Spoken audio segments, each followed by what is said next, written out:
ভাবি শোনো শোনো কিছু আরবি গালি কও না।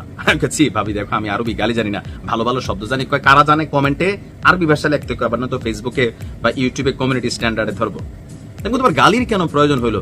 তারা তো গালাগালির আয়োজন করতেছে, মাশাল্লাহ সব আরব শেখেরা বসছে। মিশরের তারা আবার এক বুদ্ধি করছে, আর বাকিরা আবার আরেক বুদ্ধি করছে। কইরা তারা চিন্তা করছে যে একটা অ্যাকশন নিব। তার বিরুদ্ধে? ইসরায়েলের বিরুদ্ধে।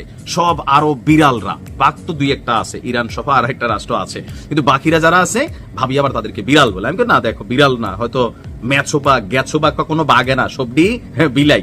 আচ্ছা যাই হোক, এক সপ্তাহ আগে কাতারের রাজধানী দোহায় যে ঘটনা ঘটিয়েছিল ইসরায়েল, এই ঘটনায় 6 জন মানুষ মারা গেল আর অনেকেই আহত হইল, বাড়িঘর ধ্বংস হইল।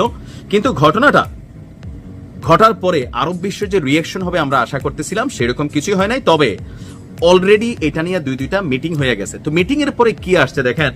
পরিস্থিতি উত্তপ্ত হওয়ায় এই মুহূর্তে কাতারের প্রধানমন্ত্রী শেখ মোহাম্মদ বিন আব্দুর রহমান বিন জাসিম আল থানি নিউ ইয়র্কে মার্কিন প্রেসিডেন্ট ট্রাম্পের সঙ্গে বৈঠকের পর ঘোষণা দেন দোহা একক কোনো পদক্ষেপ নয়, বরং সমষ্টিগত প্রতিক্রিয়ার পথে হাঁটবে। মানে কাতারে যেখান থেকে ফোন দেওয়া দরকার ওইখানে কইয়ালাইছে আমেরিকাকে, তোমরা একলা যাইও না, আমরা আছি মুরব্বী, কথা শুনতে হইব। এটা ইসরায়েল, এটা কথা, এটা টিপ দিলে তো ইয়ে হয়ে যাবে। তুমি হাবিবি শুরুরা খাও শুরুরা।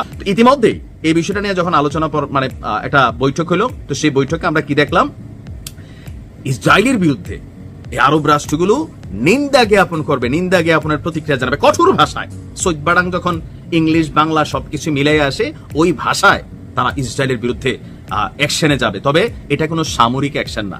এখন আমার একটা ভিডিও দেওয়া আছে পেজে, দেখেন কেন কাতার চাইলেও ইসরায়েলরে কিচ্ছু করতে পারবে না। কারণ কাতারের ভান্ডারের নিজের মাল যা আছে, আমেরিকারটি না, মানে কাতারের নিজস্ব যে মেশিনারি যা আছে, সামরিক শক্তি আছে, কাতার থেকে যদি মিসাইল ছুঁড়েও মারে, এটা ইসরায়েলের সীমানা 1000 কিলোমিটার দূরে, ওইখানে গিয়ে টাস করতে পারবে না। তাহলে লড়াই করবেন কি দিয়া? 1 মিনিটেই কুত করে ফেলবে। কারণ ইসরায়েলের নমুনা দেখেন নাই, ইরানের মতন শক্তিশালী দুর্ভেদ্য, কাতারের তুলনায় 100 গুণ অ্যাক্টিভ, 100 গুণ অ্যাডভান্স। ইরানে ইসরায়েল যে ঘটনা ঘটানোর সক্ষমতা রাখছে, তো কাতারের তো গণায় এ ধরনের এরা, আর মেশিনও তো নাই। এখন বাকি আরব বিশ্ব যারা আছে তার কাছে তো আছে না। ওই মিশর চিন্তা করতেছে সবাই লইয়া নেটোর মতন একটা টিম বানাই, লাগলে সবার উপর দেওয়া যাইব, আমার উপর না, অ্যাকশন হলে সবাই ঝাঁপাইয়া পড়বো। এটাও কিন্তু কৌশলী চিন্তা ভাবনা, পজিটিভ না। এটা নিয়ে আমি আরেকটা ভিডিও দিয়েছি, দেখবেন। তো এখন যে আরব নেতারা বৈশাখ কি করছে, তাদের দেশের জনগণকে বোঝাইছে, দেখো আমরা তীব্র নিন্দা জানাচ্ছি, তীব্র এরকম কিছু দিবে টিবে আর কি, জনগণ শেষ। কারণ ঘটনা হয়েছে ওই যে কোনো ঘটনার 3 দিন পরে কিন্তু আর ভ্যালু থাকে না। তো 3 দিনের জায়গায় 7 দিন পরে সিদ্ধান্ত হয়েছে তীব্র নিন্দা জ্ঞাপন করবে, সম্মিলিত ভাবে একটা চিঠি মিঠি দিবে। এটাতে ইসরায়েলের কি আসে যায়? ইসরায়েল বরঞ্চ কইছে আবার খেলা হবে যদি বেশি কথা বলে কাতার। ইদানিং সময় আমার ভিডিওতে অনেকেই লিখতেছেন যে ভাই তুই যে আসলে জামাত তলে তলে, তোর কিন্তু আমরা চিনতেছি। আওয়ামী লীগ সরকারের সময় এটা লিখতো। তো আমার আবার বিভিন্ন টাইটেল পড়ে, আওয়ামী লীগ দালাল, জামাতের দালাল, বিএনপির দালাল। বিষয়টা হচ্ছে যখন আপনার কাছে মনে হবে আমার আলোচনা আপনার বিপক্ষে যাচ্ছে, তখনই কোনো না কোনো দালাল বানাই দিবে, এটা সমস্যা নাই। তবে আমি ভিডিওর টাইটেল যেটা দিচ্ছি, এই মুহূর্তে জামাতের যে কি বলা হচ্ছে অবস্থানটা, প্রকৃতিগতভাবে একটা পজিটিভ অবস্থান তারা পেয়ে গেছে। ইভেন পাবলিকলি তাদের যে কর্মকাণ্ড, সেখানেও পজিটিভ সাপোর্ট তৈরি হচ্ছে। যেমন ধরেন আমার ভিডিওর ক্যাপশন কিন্তু যে জামাতকে মাওলার গায়েবী মদত, অসম্ভবকে সম্ভব করে দিচ্ছে।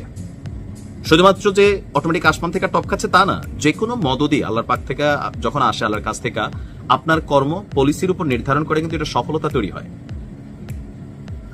এবার 5ই আগস্টের পরে জামাতকে আমরা ভিন্ন রূপে দেখছি। এর মধ্যে সবচেয়ে গুরুত্বপূর্ণ একটা কৌশল ছিল জামাতে ইসলামী, এই যে একটা ইসলাম বেসিস দলের মধ্যে অমুসলিম যে ভোটাররা আছেন তাদের যে ভোটগুলা মিস হচ্ছিল, সেটার জন্য প্রথম কৌশল জামাত নিয়েছিল যে তারা জামাতের অমুসলিম শাখা তারা তৈরি করলো।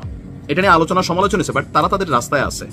তো অনেকে ভাবলো যে ইসলামের একটা দল জামাত ইসলামের থেকে যাবে, হিন্দুরা কি যাবে, আসেন দেখি আসলে যাচ্ছে কিনা। তবে আমি শিবিরের সভাপতি না, মানে ডাকসুর ভিপি সাদিক সহ বাকি টিমকে ধন্যবাদ দিচ্ছি। এটার নাম হচ্ছে সিস্টেম। ক্ষমতায় যাইয়ে যে কাজটা করছে, ছাত্রী হোস্টেলদের জন্য 5টা স্যানিটারি ন্যাপকিন ভেন্ডিং মেশিন। এটা একটা সমস্যা আমাদের সমাজে, মা বোন সবারই আছে, স্ত্রীও আছে, যে স্যানিটারি ন্যাপকিন ব্যবহার করে কোথায় ফেলবে, এখানে সেখানে ফেলে দেয়। তো এই জন্য শিবিরের তারা করছে কি, পাশ করে দেখেন 2 দিনের মধ্যে 5টা স্যানিটারি ন্যাপকিন ভেন্ডিং মেশিন মেয়েদের হলে হলে দিয়ে দিচ্ছে, বসাই দিচ্ছে। এটাতে মেয়েদের কত উপকার হচ্ছে। এরকম কাজ করতে হবে তাৎক্ষণিক, যেগুলা খাবে, হোটেলে গিয়া খাওয়ার যে হোটেল আছে সেখানে গিয়ে হাত দিছে যে ডাইলের মান খারাপ কেন, তরকারির মান খারাপ কেন, 15 দিনের আলটিমেটাম দিছে।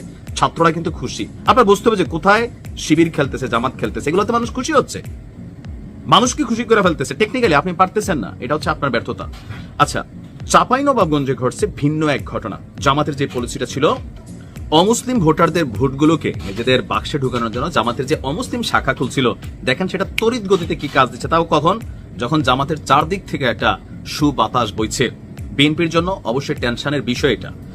চাঁপাইনবাবগঞ্জ পৌরসভার 2 নং ওয়ার্ডের সনাতন ধর্মাবলম্বী মানে আমাদের হিন্দু ধর্মের যারা ভাইরা আছেন 25 জন নাগরিক মানে 25 জন হিন্দু ভাই তারা বাংলাদেশ জামাত ইসলামীতে যোগদান করেছেন। আর এই ঘটনা ঘটেছে গতকাল বিকেলে চাঁপাইনবাবগঞ্জ জেলা জামাত অফিসে। সাবেক সংসদ সদস্য মোহাম্মদ লতিফুর রহমানের হাতে তারা আনুষ্ঠানিকভাবে যোগদানপত্র জমা দেন। এ সময় শ্রী সুমন সাহার নেতৃত্বে উপস্থিত নতুন সদস্যরা ন্যায়ভিত্তিক সমাজ গঠন এবং শান্তিপূর্ণ রাষ্ট্র প্রতিষ্ঠার প্রত্যাশায় জামাতে এই রাজনীতিতে তারা অংশ নিয়েছেন দাবি করেছেন। যোগদানের সময় এখানে জামাতের আমির অনেক বক্তব্য দিয়েছেন। তো এখানে সদ্য যোগদানকৃত সুমন কুমার সাহার বক্তব্য, আমরা জামাত ইসলামে যোগদান করছি কারণ তাদের রাজনৈতিক অর্থনৈতিক ব্যবস্থাটা ভালো লাগে, চলাফেরা করি, তাদের আচার ব্যবহার ভালো লাগে, আমরা আমাদের ধর্ম করব, তারা তাদের ধর্ম করবে, এতে কোনো সমস্যা হবে না। এই যে পারসেপশনটা বা আমরা এই যে নিউজটা করলাম, এখানেও একটা পারসেপশন বা ন্যারেটিভ তৈরি হচ্ছে। কেন হচ্ছে বলেন? আগামীর বাংলাদেশে একটা রাজনৈতিক পরিবর্তনের বাতাস আসছে। আপনাকে ভালো কাজ দিয়া মানুষের অন্তর জয় করতে হবে। এবার কোন কৌশলে করলেন, একজন হিন্দুরে সাহায্য করে করলেন না খ্রিস্টানরে করলেন, এটা আপনার ইচ্ছা, আপনার ব্যক্তিগত পয়েন্ট অফ ভিউ, বাট মানুষের কাছে আপনি পৌঁছাইতে হবে। এই যে হিন্দু ধর্মের মানুষ যোগ দিল, আমি তো এটা গায়েবী মদতই মনে করি জামাতের জন্য। এটা অসম্ভব ব্যাপার না, অসম্ভব ব্যাপার, কিন্তু সামহাউ সফল হচ্ছে। এভাবে চলতে থাকলে বুঝতে পারতেছেন তো বিএনপির রাজনীতিতে অনেক ভালো মানুষ আছে। আপনারা দলীয় ক্যাডার ভিত্তিক, এরপরে আছে কিছু অশিক্ষিত মূর্খ লোকালি চাঁদাবাজ, এদেরকে মানুষ 500 টাকা 100 টাকা লেভেলে চিনি, কিছু ক্যারেক্টার আছে আমি চিনি। এদেরকে বাদ দিয়া ভালো শিক্ষিত ভদ্র মার্জিত অনেক মানুষ আছে, এদেরকে কিন্তু নেতৃত্বে আনেন, নয়তো আগামী দিনে ক্ষমতার স্বাদ মিস হয়ে যাবে।